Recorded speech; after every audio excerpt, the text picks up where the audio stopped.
तुम class 12th में और तुम्हारे प्री बोर्ड्स चल रहे हैं। अभी पढ़ा कुछ है नहीं, जो पहले पढ़ा था उसको भूल चुके हो और अब सिचुएशन ये आ रही है कि सोच सोच के माइंड में स्ट्रेस, टेंशन, एंग्जाइटी सी फील हो रही है। तो इसी चीज को ओवरकम करने के लिए ये वीडियो बनाई गई है। चाहे तुम्हारे पास 1 दिन हो, 2 दिन हो, जैसा जैसा मैं बताऊंगा ना, बस ऐसे ही तुम्हें लास्ट के डेज में स्टडी करना है। बिकॉज लास्ट मिनट में प्रिपरेशन करने का मुझे बहुत तगड़ा एक्सपीरियंस है। तुम्हारा काम बस इस प्लान को एग्जीक्यूट करना है। लास्ट तक देखो वीडियो को, सब कुछ समझ आ जाएगा। So hi everyone, this is Mukul Bhardwaj और आज की वीडियो में हम बात कर रहे होंगे क्लास 12 प्री बोर्ड्स एग्जाम की लास्ट मिनट स्ट्रेटजी की। तो सबसे पहले कुछ प्रॉब्लम्स होंगी जिनको तुम्हें अभी अपने माइंड से निकाल देना है। उसके बाद मैं तुम्हें बताऊंगा 3 पिलर सर्वाइवल स्ट्रेटजी, जो कि तुम्हारे अब लास्ट टाइम के लिए बहुत ज्यादा हेल्पफुल रहने वाली है। उसके बाद तुम्हारा होगा 60, 45 एंड 15 मेथड। इसके हेल्प से तुम्हें अपने एक चैप्टर को कंप्लीट करना है। एंड फिर सबसे लास्ट में होगा तुम्हारा एग्जाम होल और आंसर राइटिंग हैक्स। बिकॉज तुम्हें आंसर लिखने नहीं आएंगे तो तुम कैसे अच्छे मार्क्स स्कोर करोगे। तो बस स्टार्टिंग करते हैं पहले तुम्हारी प्रॉब्लम्स से। तो फर्स्ट है तुम्हारा अभी तक सिलेबस कंप्लीट नहीं हुआ है, इस वजह से तुम बहुत ज्यादा परेशान हो। इसके लिए टेंशन बिल्कुल भी मत लो, वो सब मैं तुम्हें अभी आगे बताऊंगा। इसके बाद सेकंड प्रॉब्लम है तुम्हारी एक्सपेक्टेशंस तुम्हारे टीचर्स की हो या फिर तुम्हारे पेरेंट्स की, क्योंकि पहले तुम अच्छे स्टूडेंट थे पर क्लास 12th में तुम्हारी सिचुएशन चेंज हो चुकी है। तो ये भी एक तरह की एक प्रॉब्लम ही है। तो ज्यादा मत सोचो इसके बारे में, अब पर फोकस करो, ठीक है। थर्ड है तुम्हारी डिस्ट्रैक्शंस, और सबसे बड़ा तुम्हारा ये फोन है। फोन के अंदर सोशल मीडिया जितने भी ऐप है उन सभी को डिलीट ही कर दो, क्योंकि लास्ट टाइम है ना। और फोर्थ है तुम्हारी नो प्रॉपर स्ट्रेटजी।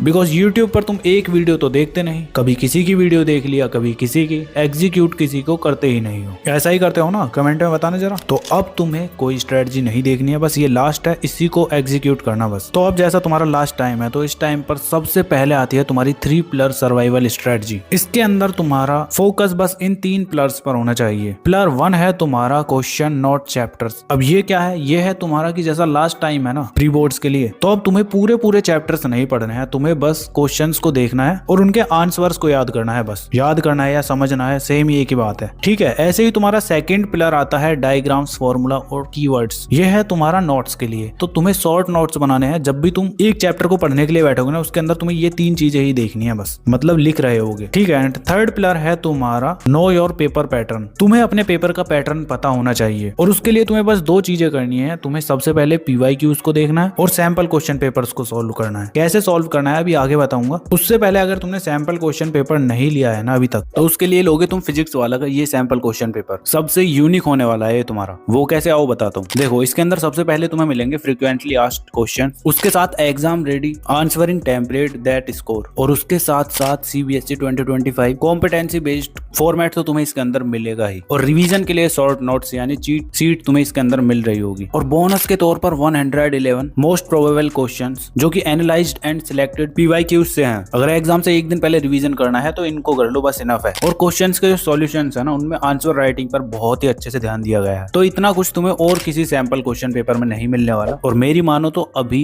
इसको परचेज कर लो। लिंक मैं डिस्क्रिप्शन में और पिंड कमेंट में दे दूंगा। और अगर तुम डायरेक्ट PW स्टोर से बाय करते हो तो मेरा ये कूपन कोड LRN150 यूज कर लेना, तुम्हें और कुछ % का डिस्काउंट मिल जाएगा। तो जाओ अभी जाके बाय कर लो, ठीक है। तो ये 3 पिलर्स थे जो तुम्हारे लास्ट टाइम पर बहुत ही ज्यादा हेल्प करा रहे होंगे। अब इसके अंदर देखो, पिलर 1 तुम्हारा सिलेबस को छोटा कर देता है, पिलर 2 तुम्हारे मार्क्स को सिक्योर करता है, और पिलर 3 तुम्हारे एग्जाम के डर को हटा देता है, क्योंकि तुम्हें पता चल चुका होता है कि कुछ इस टाइप का तुम्हारा पेपर आएगा। और ये स्पेशली उन्हीं बच्चों के लिए है स्ट्रेटजी जो वीक है, कंफ्यूज्ड है और लेट स्टार्ट किया है जिन्होंने। अब यहाँ तक तुम्हें पता चल चुका है कि ये करना है। अब तुम्हारा आता है कि एक चैप्टर को कितनी देर में और किस तरह से कंप्लीट करना है, जिससे कि सिलेबस इतना तो हो जाए कि 70 से 80% मार्क्स तुम्हारे प्री बोर्ड्स में आ जाएं। तो देखो, तुम्हारे सिलेबस में कुछ टॉपिक्स और चैप्टर्स ऐसे होते हैं जो हाई वेटेज वाले होते हैं। तो सबसे पहले तुम्हें उन्हीं को करना है। अब ये हाई वेटेज वाले टॉपिक्स तुम्हें कहाँ मिलेंगे, तो मैंने लास्ट वीडियो में फिजिक्स के लिए अपलोड किए थे, तो तुम उसको भी जाके देख सकते हो। अब जैसे ही तुम्हें इंपॉर्टेंट टॉपिक्स पता चल जाते हैं, तो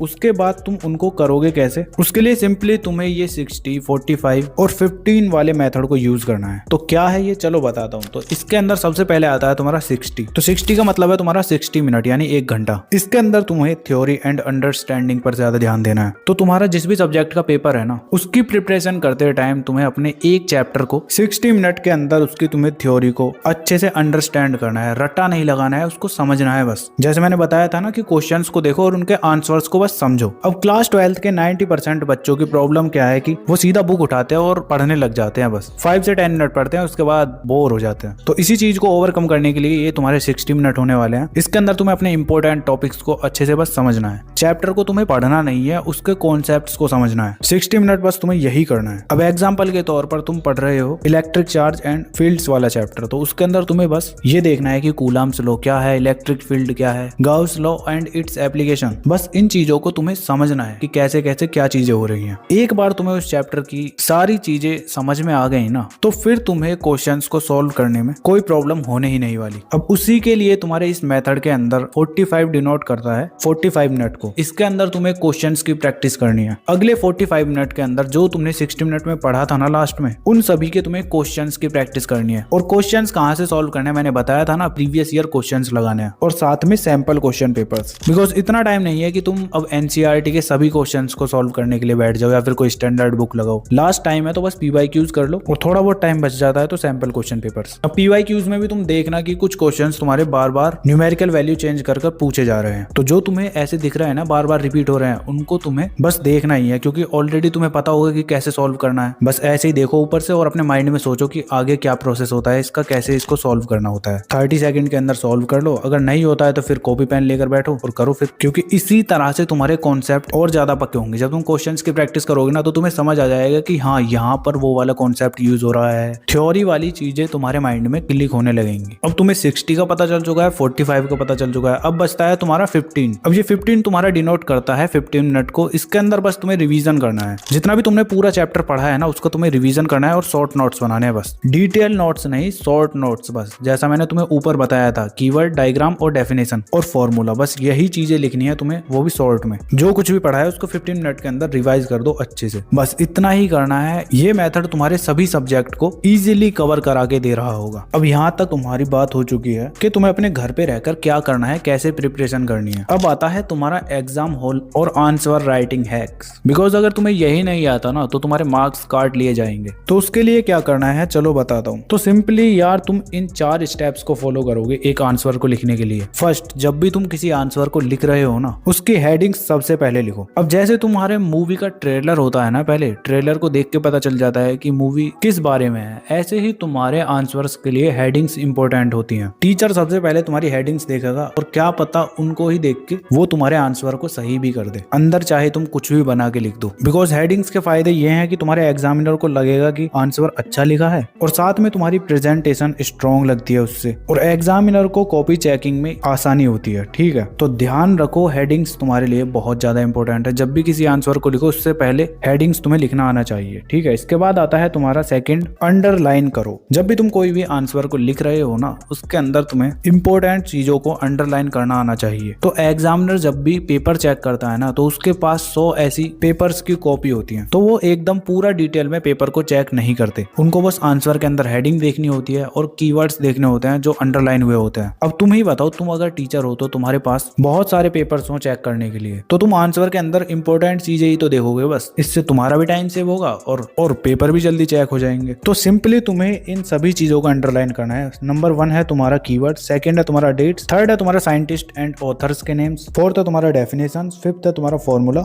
एंड सिक्स्थ है तुम्हारा डायग्राम लेवल्स। बस इन चीजों को तुम्हें अंडरलाइन करना है जहां भी तुम्हारे आंसर में ये आ जाए। ठीक है, इसके बाद आता है तुम्हारा थर्ड, क्लियर डायग्राम। अब diagram is equal to free के मार्क्स होते हैं तुम्हारे। बिकॉज तुम्हारी ड्राइंग अच्छी है ना, तुम एकदम अच्छे से डायग्राम बनाते हो, लेबलिंग वगैरह अच्छे से करके, तो टीचर तुम्हें ऐसे ही मार्क्स दे देगा। और अगर तुम्हारी ड्राइंग अच्छी नहीं है तो सिंपली तुम्हें ये चीजें करनी है। सबसे पहले तुम्हें पेंसिल का यूज करना है, सेकंड तुम्हें लेबल्स को क्लीन रखना है, एंड थर्ड तुम्हारा डायग्राम बिग एंड नीट होना चाहिए, और फोर्थ ओवर शेडिंग नहीं करनी है तुम्हें। बस इन 4 चीजों को ध्यान में रखना जब भी तुम डायग्राम को बना रहे हो। ठीक है, अब तुम्हारे फोर्थ आता है नीट हैंड राइटिंग। अब ऐसा भी नहीं है कि तुम्हारी एकदम बढ़िया हैंड राइटिंग होगी तो तुम्हें मार्क्स मिल जाएंगे। नीट हैंड राइटिंग से मतलब है कि तुम्हारी कटिंग वगैरह नहीं होनी चाहिए और तुम्हारा लिखा हुआ आंसर टीचर पढ़ पाए बस। अब अगर तुम्हारी ज्यादा गंदी हैंड राइटिंग है तो तुम्हें बस ये करना है, फर्स्ट जब भी तुम आंसर को लिख रहे होगे ना, तो वर्ड्स के बीच में तुम्हारा गैप डिसेंट होना चाहिए। ऐसा भी नहीं है कि पूरा ही एकदम गैप ही दे रखा है या फिर एकदम पास में मिला रखे हैं, नॉर्मल रखना है। ठीक है, सेकंड तुम्हारा लाइन टू लाइन स्पेस होना चाहिए, थर्ड तुम्हारा मार्जिन मेंटेन होना चाहिए, फोर्थ तुम्हें स्पीड से लिखना है, बस तुम्हारा आंसर रीडेबल हो, एंड फिफ्थ ट्राई करो जिस पेन से तुम लिख रहे हो ना उसी की हैबिट डाल लो। बिकॉज एक ही पेन यूज करोगी तो तुम्हारी हैंड राइटिंग सही रहेगी।